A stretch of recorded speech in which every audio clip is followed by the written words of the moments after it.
Common কালচারটাই হচ্ছে যখনই কোনো মৃত্যু নিয়ে কথা হয় তখনই আমরা বলি চুপ চুপ চুপ। আর এই যে মৃত্যুর মর্যাদা, হরিশ রানা আজকে ইন্ডিয়াতে একমাত্র কেস, কিন্তু আপনি যদি হিস্ট্রি ঘাটেন, একটা ছেলে 13 বছর ধরে বেড রিডেন, সেটা 1-2 দিন মানা যায়। ইট ইজ ভেরি টাফ যখন তার মাথা আর বুঝতে পারে না, সে চিনতে পারে না। Quality death, quality life. যে কোনো দুরারোগ্য ব্যাধিতে প্যালিয়েটিভ কেয়ার শুরু করা উচিত তার ডায়াগনোসিসে। আমাদের জীবনটা যেরকম, মৃত্যুটাও ঠিক ততটাই সত্যি। Talking about death, talking about last Times. আমাদের একটা এন্ড অফ লাইফের রুম আছে, যে রুমে পেশেন্ট এন্ড অফ লাইফের দিকে গেলে দরকার হলে বারান্দায় গিয়ে কাঁদতে পারে। আপনাদের কাছে কি মৃত্যুকে দেখাটা একটু সহজ হয়ে যায়? কোনো পেশেন্টের বাড়ির লোক এসেছে, পেশেন্টকে নিয়ে কাউন্সিলিং করতে যাবো, পেশেন্টের বাড়ির লোক পেছন থেকে বলছে আমি বা আমার কাছের জনেরা তারা কোনো একদিন পৃথিবী থেকে চলে যাবে, এটা যেন ভাবনার বাইরে। দাদু ঠাকুমা মারা গেলে আকাশের তারা হয়ে যায়, কিন্তু দাদু ঠাকুমা অ্যাকচুয়ালি যখন লাস্ট টাইমসে আছে ঘরের মধ্যে, কতজন তার বাচ্চাদেরকে ওই ঘরে ঢুকতে দেন? আমি যখন মারা যাবো, আমি তো চাইবো আমার সন্তান বা আমার হাজবেন্ড বা আমার মা বা বাবার হাতটা ধরে যেন আমি মারা যেতে পারি। আমরা সাধারণত চিকিৎসা বললে বুঝি রোগী তার রোগ সারানো, অপারেশন, নতুন ওষুধ, একটা বাঁচার লড়াই। কিন্তু কখনো কখনো এই লড়াইটা রোগের বিরুদ্ধে হয় না, কখনো কখনো এই যুদ্ধটা হয় শেষের পথটা আর একটু স্বস্তিতে করা যায় কিনা সেই নিয়ে। শুনতে খুব খারাপ লাগলেও জীবনের পরবর্তী মৃত্যুকে কেউই এড়াতে পারে না, এবং সেই মৃত্যুর পথে যত্নেরও প্রয়োজন হয়। ঠিক সেই জায়গাতেই আসে প্যালিয়েটিভ কেয়ার। এই প্যালিয়েটিভ কেয়ার কি, কেন, সেখানে কি হয়, সেই নিয়ে কথা বলার জন্যই দ্য ওয়ার্ল্ড আরোগ্য নতুন হেলথ টকে আজ আমি তিয়াস, এবং আমার সঙ্গে রয়েছেন রুমা আবেদনা হসপিসের সিইও মেহেলি চক্রবর্তী। ওয়েলকাম মেহেলি। নমস্কার। এই যে চিকিৎসা মানে আমরা সাধারণত জানি যে রোগীর প্রাণ বাঁচানোর চিকিৎসা, কিন্তু সেই চিকিৎসারই এই যে প্যালিয়েটিভ কেয়ার ধারাটা, সেখানে আমরা জানি আমরা বাঁচাতে পারবো না, কিন্তু চলে যাওয়ার পথটা কি করে আরেকটুখানি স্মুথ করতে পারি, আর একটু কম কষ্টের করতে পারি। চিকিৎসার ফোকাসটাই যেন বদলে যাওয়া, মানে আমরা চিকিৎসা বলতে যা বুঝি একেবারে বিপরীত একটা ছবি। এইটাকে আপনারা যারা এই প্রফেশনে আছেন কিভাবে দেখেন? আগেই ছোট করে একটু বলি প্যালিয়েটিভ কেয়ার ব্যাপারটা কি। ঠিক প্যালিয়েটিভ কেয়ার ব্যাপারটা হচ্ছে যে প্রচণ্ড শীতকালে খুব শীত পড়েছে আর আমি একটা সোয়েটার পরলাম, আমি তো শীতকালকে বলতে পারবো না যে তুমি চলে যাও আর এসো না, বা গরমকাল পড়লে আমরা এসিটা চালাই। তো সেরকমই প্যালিয়েটিভ কেয়ার হচ্ছে যে কোনো একটা রোগ, WHO ডেফিনেশন অনুযায়ী যে কোনো রোগ যেটা ক্রনিক ইলনেস, অনেক দিন ধরেও একটা মানুষ ভুগছে, তার জন্য যে কোয়ালিটিতে তার অসুবিধা হচ্ছে, সে হতে পারে হাঁটতে পারছে না, চলতে পারছে না, খেতে পারছে না, তার যা যা সমস্যা, সেই রিলিফটা দেওয়ার যে চিকিৎসা তাকেই প্যালিয়েটিভ কেয়ার বলে। এখন প্যালিয়েটিভ কেয়ার মানে কিন্তু শুধু মারা যাবে তার জন্যই চিকিৎসা, ব্যাপারটা এরকম কখনো নয়। অ্যাকচুয়ালি যে কোনো দুরারোগ্য ব্যাধিতে প্যালিয়েটিভ কেয়ার শুরু করা উচিত তার ডায়াগনোসিসে। আমাদের দেশে হয়তো সেটা এতটাই শেষের দিকে শুরু হয়, কিন্তু আপনি যদি পৃথিবীর বিভিন্ন দেশ দেখেন যারা প্রথম দিকের দেশ, তাদের সবারই প্যালিয়েটিভ কেয়ার শুরু হয় একদম প্রথমে, মানে টিমটা একদম প্রাইমারি টিমের সাথে একসাথে বসে কাজ করে। একদম এরকম আমরা অনেক ঘটনা দেখি যে পরিবার চাইছেন, রোগী কষ্ট পাচ্ছেন, কিন্তু তার প্রাণটা রয়েছে, তাকে বাঁচিয়ে রাখার জন্য একটা লড়াই করা।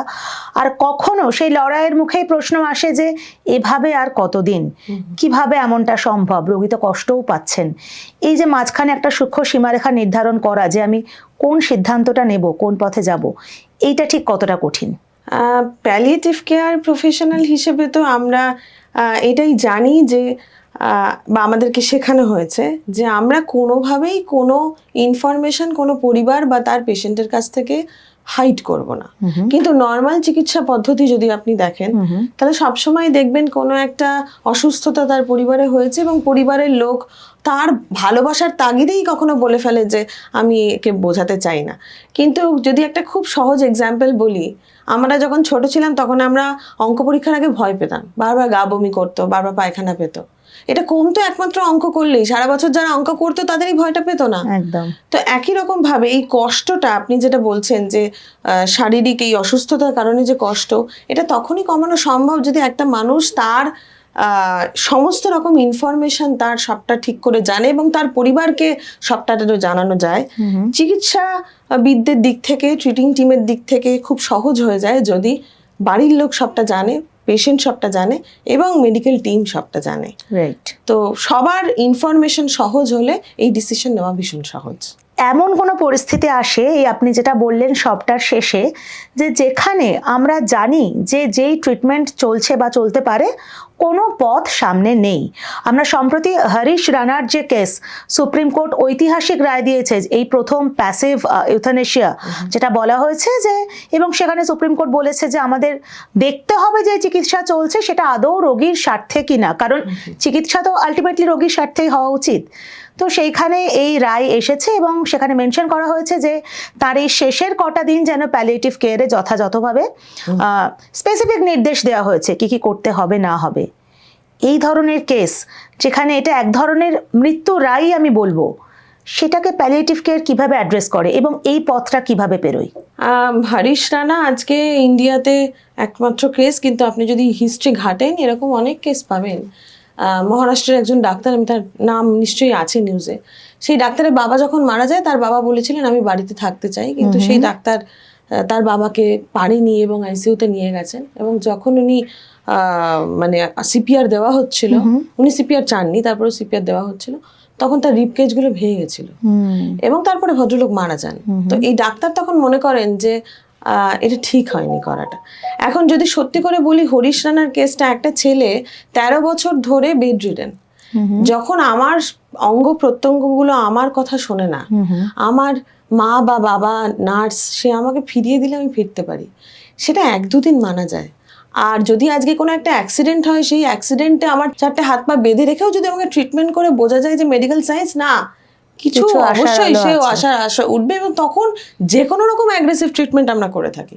কিন্তু যখন সেই সময়কালটা 13 বছর পেরিয়ে যায় এবং সে তার নিজের ইচ্ছাতে আর কোনোটা হয় না, কি সাংঘাতিক কষ্ট। সেই বেড সোর থেকে শুরু করে একটা মানুষ বেড রিটেন থাকলে তার যে কত রকম সমস্যা হয়, এবং concentrating to that whole person, it is very tough. যখন তার মাথা আর বুঝতে পারে না, সে চিনতে পারে না। তো আমি তো বলবো এটা ভালো রায়। যে আমার খারাপ লেগেছে যখন আমি শুনেছি তার মা বাবা 2 বার গেছে কোর্টে এবং কোর্ট বলেছে আমরা এখন ভাবতে পারছি না, বাট আলটিমেটলি হয়তো একটা সময় এসেছে যে সিদ্ধান্তটা নেওয়ার পয়েন্ট। কারণ এই রুমা আবেদনা হসপিসে শুরু হয়েছিল রুমা বলে একটি মেয়েকে নিয়ে। আচ্ছা। সেও মারা গেছিল 2 বছর নন হজকিন্স লিম্ফোমাতে। প্যালিয়েটিভ কেয়ার সেই সময়তে কিছু ছিল না, 2000 সালে কিছু পাওয়া যেত না, একটা ট্রামাডল পাওয়া যেত। আজকে আমরা মরফিন দিতে পারি, অনেক রকম পেইন মেডিকেশন দিতে পারি, কিন্তু সেই সময়তে কিছুই ছিল না। তো আজকে একটা হরিশের হয়েছে, আশা করি, আমি নিশ্চিত যে নিশ্চয়ই কালকে হাজার হাজার হরিশের নিশ্চয়ই তার অনেক আগে আমরা অনেকটাই কিছু করতে পারবো with the proper legal support. এই যে মাঝখানের সময়টায় যে রায় দেওয়া হয়েছে এবং তার মৃত্যু হবে ধরে নিয়ে যদি বলি, এই সময়টায় প্যালিয়েটিভ কেয়ার ঠিক কি কি করে? প্যালিয়েটিভ কেয়ার টিমের সব থেকে বড় এখানে পার্ট হচ্ছে ডিগনিটিটা বজায় রাখা। কারণ আমি জানি যে এই মানুষটার ব্রেন কাজ করছে না, তার শরীর কাজ করছে না, সবটাই করছে না, কিন্তু তারপরেও তাকে quality death, quality life, not just quality life death, quality লাইফটা যে যতদিন আছে সেটা যেন সে মেনটেন করতে পারে। বলতে পারি খুব সহজ উপায়, বাইরে থেকে বিভিন্ন রকম মানে অ্যাগ্রেসিভ কিছু না করে একটা টিউব ঢুকিয়ে দিলাম, একটা নল দিয়ে দিলাম, একটা আইভি চ্যানেল করলাম, যেটা থেকে আর কোনো নতুন করে কোনো আশার আলো পাওয়া যাচ্ছে না, সেইটাকে প্যালিয়েটিভ কেয়ার টিম বলে। এবার এগুলো বন্ধ হোক এবং মানুষটা ন্যাচারালি যতটা যেতে পারে সেই ডিগনিটিটা যেন বজায় থাকে, সেটাই প্যালিয়েটিভ কেয়ার টিমের প্রধান কাজ। অনেক সময় রোগী তো নিজের থেকে নিজের কষ্টটা এই পর্যায়ে এসে বলতে পারেন না, তো সেটা পরিবারের চোখ দিয়েই দেখা হয় বা বিশেষজ্ঞদের চোখ দিয়েই দেখা হয়। কিন্তু বিশেষ করে পরিবারের সঙ্গে তো একটা মনের যোগ, একটা ইমোশনাল কানেকশন জুড়ে থাকে এবং সকলের ক্ষেত্রে হয়তো এই যে হরিশ রানা 13 বছরের কেস, যেখানে বাবা মা একটা পর্যায়ে গিয়ে আবেদন করতে বাধ্য হয়েছেন, সবার ক্ষেত্রে এমনটা হয় না, সময়টা হয়তো আরো কম হয়। তো সেখানে কি এমন কোনো জায়গা থাকে পরিবারকে কাউন্সেলিং করানো বা বোঝানো যে এইবার রোগীর ঠিক কি দরকার? আগেই বলি, প্যালিয়েটিভ কেয়ার মানে আজ থেকে অনেক বছর আগের প্যালিয়েটিভ কেয়ার ছিল ওই মৃত্যুর সময়। তারপর সিসিলি সন্ডার্স বলে একজন ভদ্রমহিলা, তিনি প্রথমে ছিলেন একজন সোশ্যাল ওয়ার্কার, তারপর নার্স, তারপর উনি একজন ডাক্তার হন এবং সারা পৃথিবীতে মডার্ন প্যালিয়েটিভ কেয়ারের মুভমেন্টটাকে উনি এনেছেন। যে প্যালিয়েটিভ কেয়ার মানে সে শুধু দেখবেন অনেক সময় বলা হয় পেইন অ্যান্ড প্যালিয়েটিভ কেয়ার, তার Right, মানে হ্যাঁ। বোধহয় প্যালিয়েটিভ কেয়ার বোধহয় শুধু পেইনের দিকটাই নজর রাখে। ব্যাপারটা ওরকম না, ব্যাপারটা প্যালিয়েটিভ কেয়ারের না 4টে ডোমেন আছে। তো উনি প্রথম মনে করেন যে যখন একটা মানুষ খুব পেইনে থাকে, কষ্টে থাকে, তখন তার যেরকম শারীরিক সমস্যা হয় সেরকমই মানসিক সমস্যা হয়, সেরকমই আধ্যাত্মিক সমস্যা হয়, সেরকমই সোশ্যাল সমস্যা। আমি যদি খুব একটা সহজ এক্সাম্পল আপনাকে দিই, আমাদের বহু পেশেন্ট আছে যাদের মুখের বাইরে এমন একটা উন্ড হয়ে আছে যে উন্ডটার গন্ধে মানুষ থাকতে পারছে না। এবার একবার ভেবে দেখুন, সে হয়তো একটা 8 ফিট বাই 8 ফিটের ঘরের মধ্যে থাকে, সে একই ঘরের মধ্যে তার কিচেন, একই ঘরের মধ্যে তার বাথরুম। আমাদের এরকম পেশেন্টও আছে যাদের একটা খাটের ওপরে একটা ফ্যামিলি থাকে, নিচে একটা ফ্যামিলি থাকে, একদম। With that big wound. এবং সেই ফাঙ্গেটিং উন্ড যখন হয় তার একটা সাংঘাতিক স্মেল হয়। সেই পরিবারটার যে কি অবস্থা, শুধু তাই না, পেশেন্টের মানসিক একটা অবস্থা, পরিবারটা, বাড়িতে বাচ্চা কাচ্চা আছে, যে সোসাইটিতে থাকে সেই সোসাইটি মনে করছে তার সঙ্গে মেশা যায় না, এবং পেশেন্ট মনে করছে আমি তাহলে কি করলাম যে কারণে আমার হলো। একদম।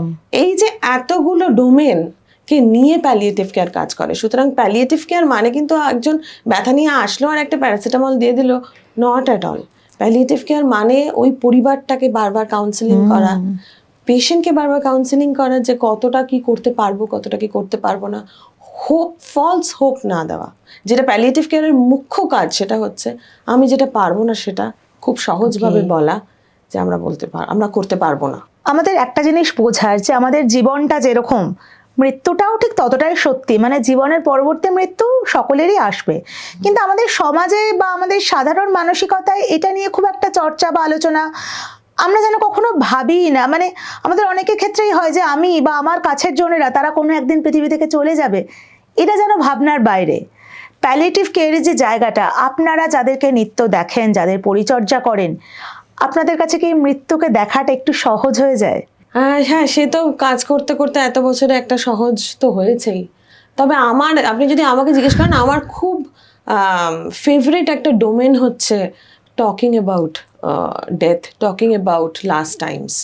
তো সেটা দিয়ে আমার মনে হয় যে যাদেরকে আমরা ফলো করি, ধরুন বিদেশের কিছু কালচার, কিছু ট্রেন্ড, কিছু ফ্যাশন, সেই ফলো যাদেরকে আমরা করি না, তারা কিন্তু এগুলো নিয়ে খুব সহজে কথা বলতে পারে। বেদার আমাদের কালচারে আমরা এগুলো নিয়ে বলতে পারি না। আপনি আমাকে একটা এক্সাম্পল দিন যে কতগুলো খুব পার্টি হচ্ছে, ধরুন একটা খুব আনন্দের ব্যাপার হচ্ছে, পার্টি হচ্ছে, সেখানে কতজন লোক বসে হঠাৎ করে জিজ্ঞেস করে যে হ্যাঁ রে, তুই যদি কালকে মরে যাস তাহলে কালকে তোর মানে সবকিছু ঠিকঠাক করা আছে, তোর বউ বাচ্চাকে সবটা বলা আছে, বা তুই যেটা চেয়েছিলি সেটা তুই এখনো রেডি আছে সবটা। How many of actually us can we say যে আমরা এটা করে রাখতে পেরেছি? একেবারেই না। হ্যাঁ, আমরা দেখবেন খুব কমন কালচারটাই হচ্ছে যখনই কোনো মৃত্যু নিয়ে কথা হয় তখনই আমরা বলি চুপ চুপ চুপ, হ্যাঁ, হ্যাঁ, বলতে নেই, হ্যাঁ এটা নিয়ে কথা বলা যাবে না। বা ধরুন কতজন বিদেশে কিন্তু গ্রেভইয়ার্ডে লোকে ঘুরতে যায়, সিমেট্রিতে লোকে ঘুরতে যায়, এখানে পার্ক স্ট্রিট সিমেট্রিতে কিছু লোক যায়, কিন্তু বাচ্চা কাচ্চা নিয়ে কতজন যায় আমার খুব সন্দেহ আছে সেটাতে। সুতরাং আমরা ছোটবেলা থেকে জেনে আসি বা দাদু ঠাকুমা মারা গেলে আকাশের তারা হয়ে যায়, কিন্তু দাদু ঠাকুমা অ্যাকচুয়ালি যখন লাস্ট টাইমসে আছে ঘরের মধ্যে, কতজন তার বাচ্চাদেরকে ওই ঘরে ঢুকতে দেন? একদম। এইটাই না খুব সহজ করে দেয়। যদি আশা করি এটার মাধ্যমে অনেক দর্শক দেখবেন, যত ব্যাপারটা সহজ হবে, মৃত্যুকে কেউ আটকাতে পারবে না, এটা একটা নর্মাল ব্যাপার। এবং মৃত্যু কষ্টেরও নয়, কষ্টটা আমরা করি। আমরা কিভাবে মারা যাব সেটা তো আমাদের হাতে আছে, উই ক্যান ডু দ্যাট। সেটা আমরা করতে পারি না বলেই এত সমস্যা, আমরা বলতে পারি না এই বিষয়টা নিয়ে, আমরা এত সহজে আলোচনা করতে পারি না। কিন্তু যদি আলোচনা করা যেত তাহলে দেখতেন ইউকেতে বহু স্টাডি আছে যে মানে তারা তো লিডিং এতে, তো আমরাও হয়তো সেই জায়গাতেই যাব।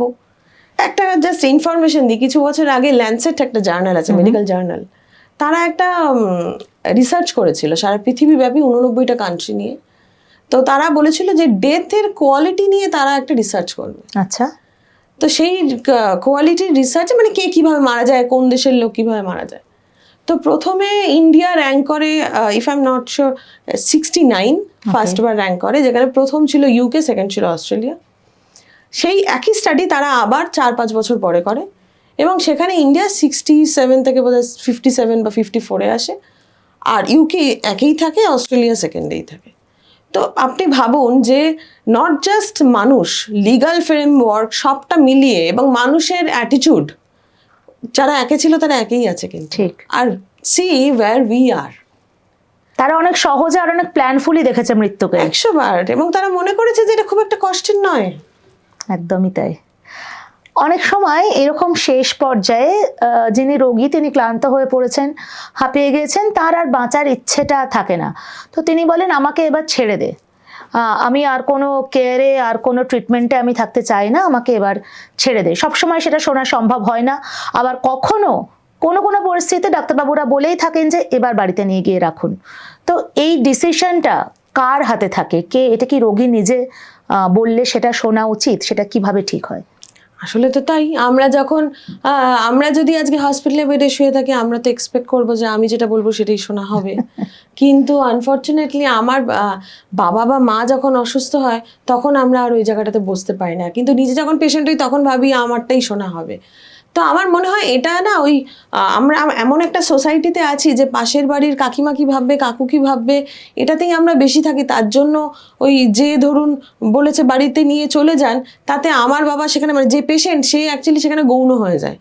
কিন্তু আসলে তো সেটাই থাকা উচিত, এবং আমার মনে হয় এটা তখনই আরো সহজ হবে যত বেশি ইনফরমেশনটা সহজে প্রত্যেকটা মানুষ আরেকটা টিমের সঙ্গে বসতে পারবে, যেখানে ডাক্তার আর পেশেন্টের মাঝখানে কোনো পর্দা থাকবে না।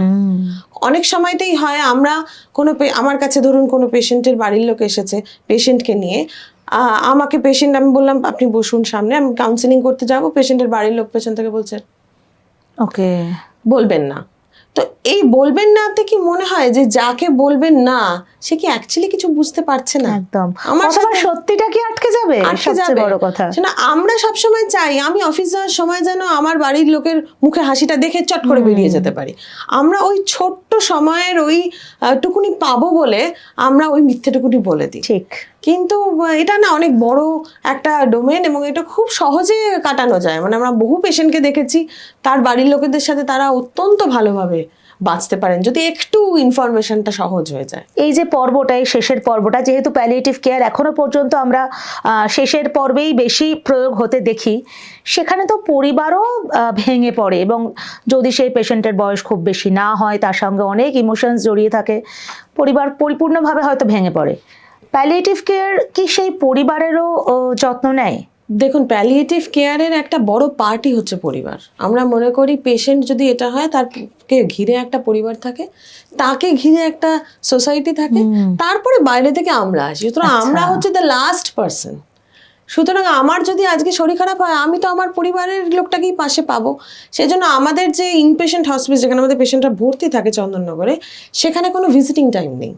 আমরা ইচ্ছা করে সেটা করিনি। আচ্ছা। সকাল 6টা থেকে রাত 10টা অবধি ভিজিটিং টাইম আছে। পেশেন্টের বাড়ির লোক যে কোনো সময় আসতে পারবে, এবং যতজন বাড়ির লোক, 5 জন করে বাড়ির লোক আসতে পারে, এবং বাড়ির লোক সেখানে একজন করে থাকতেও পারে চাইলে। এবার প্যালিয়েটিভ কেয়ারের একটা মস্ত বড় পার্ট হচ্ছে পেশেন্ট যেন তার বাড়িতেই থাকতে পারে। আমরা কিন্তু সবসময় বাড়ির লোককে এম্পাওয়ার করব যে সে যেন তার বাড়ির লোকটাকে কেয়ার করতে পারে। যদি সে না পারে তখন সে আমাদের কাছে আসবে, ভর্তি হবে, বাট তার আগে অবধি হোম ভিজিট হবে, হোম ভিজিট টিম যাবে তার বাড়িতেই, সে যেন তা আমাদের সব থেকে বড় কমফর্ট কোথায় থাকে? বাড়িতেই তো থাকে। তো সেই পেশেন্ট যেন তার বাড়িতেই থাকে, এবং তার জন্য যত রকম ভাবে বাড়ির লোককে এম্পাওয়ার করার প্যালিয়েটিভ কেয়ারের এটা একটা মস্ত বড় পার্ট। শুধু তাই না, গ্রিফ অ্যান্ড বিরিফমেন্ট কেয়ার বলে একটা পার্ট হয় প্যালিয়েটিভ কেয়ারে, যেখানে পেশেন্ট মারা যাওয়ার আগে আমরা বাড়ির লোককে বলি যে ইনি কিন্তু মারা যাচ্ছেন।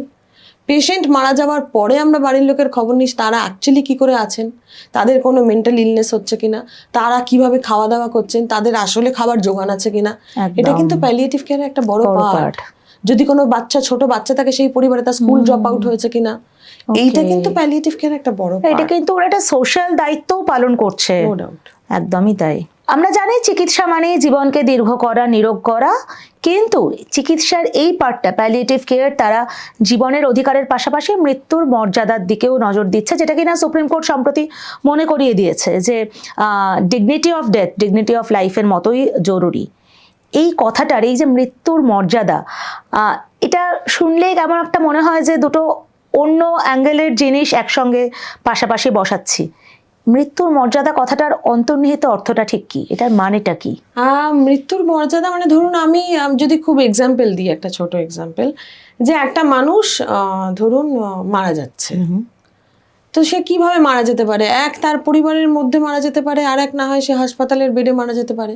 এবার ধরুন এমন একটা পরিস্থিতি হলো যেখানে তার পরিবারের লোক বলছে আমি পারবো না। আমাদের এরকম বহু পেশেন্ট আছে যারা ভীষণ ভয়ঙ্কর ব্যাপার, ম্যাডাম আমরা পারবো না, তাহলে সে হসপিসেই থাকবে। সেক্ষেত্রে আমরা বলি তোমার পরিবারের যতজনকে উনি দেখতে চান ওই সময়টা, এন্টায়ার টাইমটা তোমরা এই 3 দিন এখানে এসে থাকো। আমাদের একটা এন্ড অফ লাইফের রুম আছে, যে রুমে পেশেন্ট এন্ড অফ লাইফের দিকে গেলে আমরা পেশেন্টকে নর্মাল জায়গা থেকে সেই রুমে শিফট করি, এবং সেই রুমে একটা ব্যালকনি আছে, সেই রুমে একটা বাথরুম আছে, এবং সেই রুমটা যথেষ্ট বড়, একটাই বেড আছে। সুতরাং সেই রুমটাতে যেন পরিবারের বাকি লোকেরা তারা একসঙ্গে থাকতে পারে, তারা বাথরুমে যেতে পারে, তারা দরকার হলে বারান্দায় গিয়ে কাঁদতে পারে, সেই এন্টায়ার যে পরিবেশটা, এবং পেশেন্ট তাদের বাড়ির লোকেদের সবাইকে পাচ্ছে, সেটা বাড়িতেই হোক কি আমাদের হসপিসেই হোক, এইটাকেই বলে মর্যাদা দেওয়া। আমিও যখন চাইবো, আমি যখন মারা যাবো, আমি তো চাইবো আমার সন্তান বা আমার হাজবেন্ড বা আমার মা বা বাবার হাতটা ধরে যেন আমি মারা যেতে পারি। তো এটাকেই মর্যাদা দেওয়ার কথা আসে আর কি। জীবনের এই শেষ অধ্যায়টা নিয়ে আমরা খুব কম কথা বলি, যেমনটা দিদি বললেন, কিন্তু আমাদের মনে রাখতে হবে জীবনের মতোই কিন্তু জীবনের এই শেষ পর্যায়টা অর্থাৎ মৃত্যুটাও খুব গুরুত্বপূর্ণ একটা অধ্যায়, এবং সেই অধ্যায়কে যথেষ্ট মানবিক ও মর্যাদাপূর্ণ করে তোলাটাই কিন্তু এই সভ্যতার একটা বড় চ্যালেঞ্জ, যেটার একটা পার্ট এই প্যালিয়েটিভ কেয়ার চিকিৎসার যে শাখা তারা দায়িত্বের সঙ্গে পালন করে চলেছেন। মেহেলি চক্রবর্তীকে অনেক ধন্যবাদ এই গোটা বিষয়টা নিয়ে এত সুন্দর, স্বচ্ছ এবং সংবেদনশীলভাবে কথা বলার জন্য। এই এপিসোড যদি আপনাদের ভালো লেগে থাকে তাহলে লাইক করুন, কমেন্টে মতামত জানান, অবশ্যই শেয়ার করুন। ততক্ষণ দেখতে থাকুন দ্য ওয়াল, কারণ খবর এখন এখানেই।